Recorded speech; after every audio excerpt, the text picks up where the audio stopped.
Ito guys yung ating makina ng pino. Ayan. Napaka dunis. Na-stuck kasi. Ngayon gagawin natin, lilinisin natin. Then baklasin muna natin yung head. Linisin lang natin yung block. Ayan.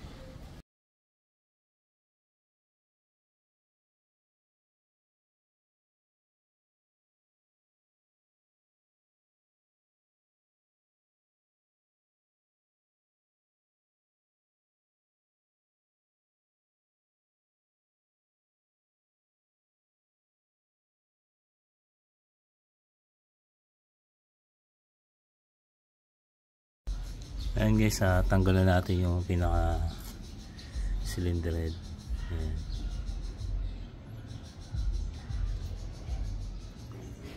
Tapos ito yung pinaka block nya. Sinukat natin is 59 siya. Sukatin natin.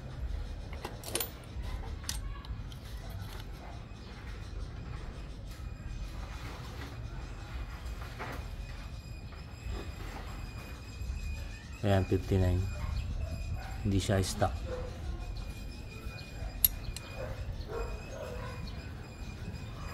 So papalitan natin siya ng stock block na 54.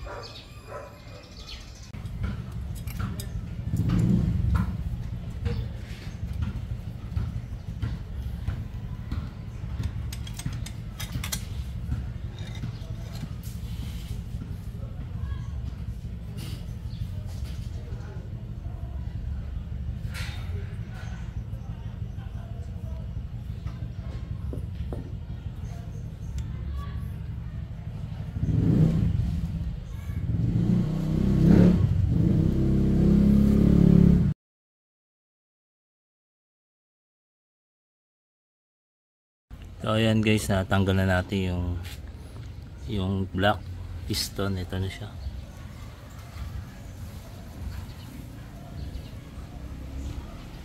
So ngayon magkakabit tayo ng stock block. So ayan guys, dumating na ating order mula sa Shopee. Stock block guys. Turig Yamaha.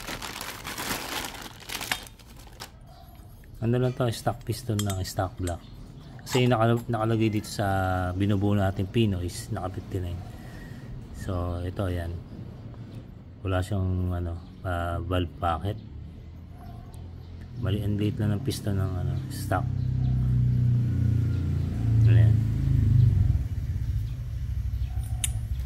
So meron siyang tatak dito, yan 5LW. Ayan. Then may kasama na rin siyang valve seal at saka piston ring, kaya yung sa may connecting rod. So ilalagay natin dito sa ating binubuong pino. Ayan.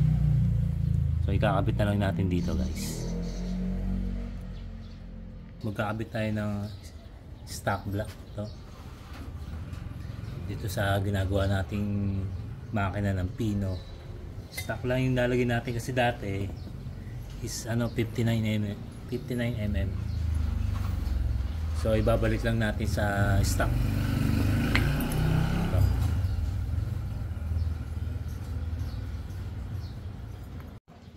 So gawin natin, unang gagawin natin guys, lihayin muna natin itong pinaka piston skirt. Yan. Mga lang to, mga 400 grit.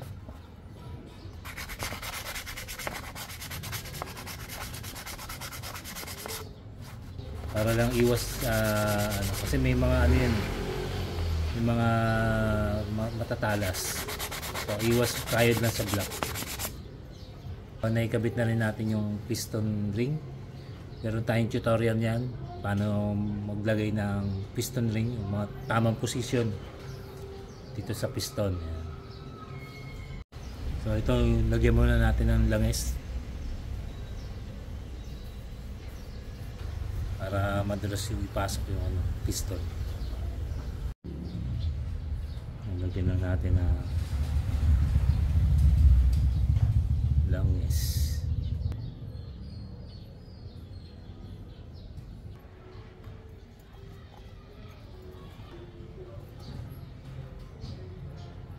Ipasok natin yung piston guys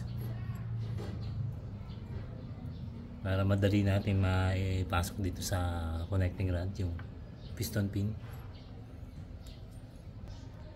Lagyan muna natin ng langis.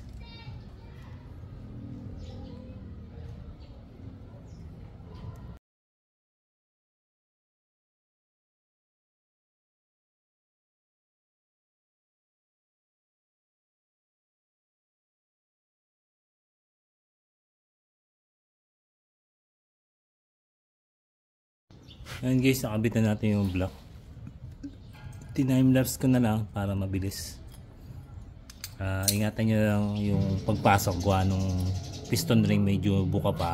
So unti-unti lang pasok guys. Ayan, nasa top na yan. Yung pinaka intake, ito yung exhaust yung nasa ilalim. So ayan, naka top na yan. So, ang gagawin natin, kakabit na natin yung head. Ito guys yung pinaka head nya, stock head na 5dB.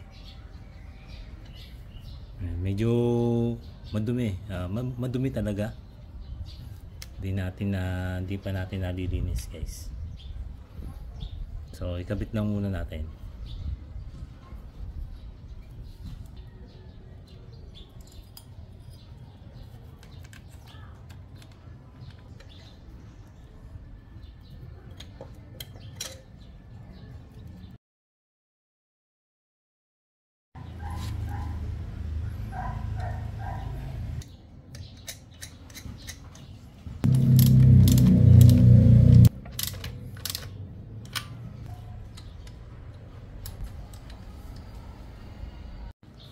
So pagta-timing natin dito guys, ito yung pinaka-timing gear. Ayan. So dapat ganito yung lagay niya. Nakikita nyo to, ayan. Itapat nyo lang dito sa guhit na yan. Ayan. So paglalagay nyo nakaganto. Ayan. And then kailangan naka-timing din yung sa magneto.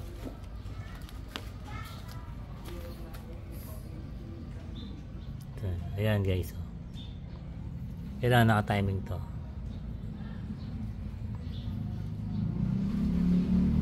Ayan. Dapat naka-timing yan dyan.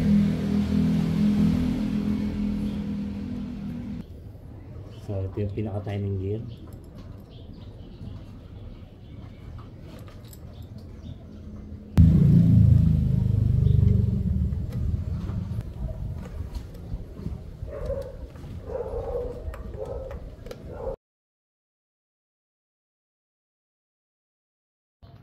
So ayun, inaabot na tayo ng dilim.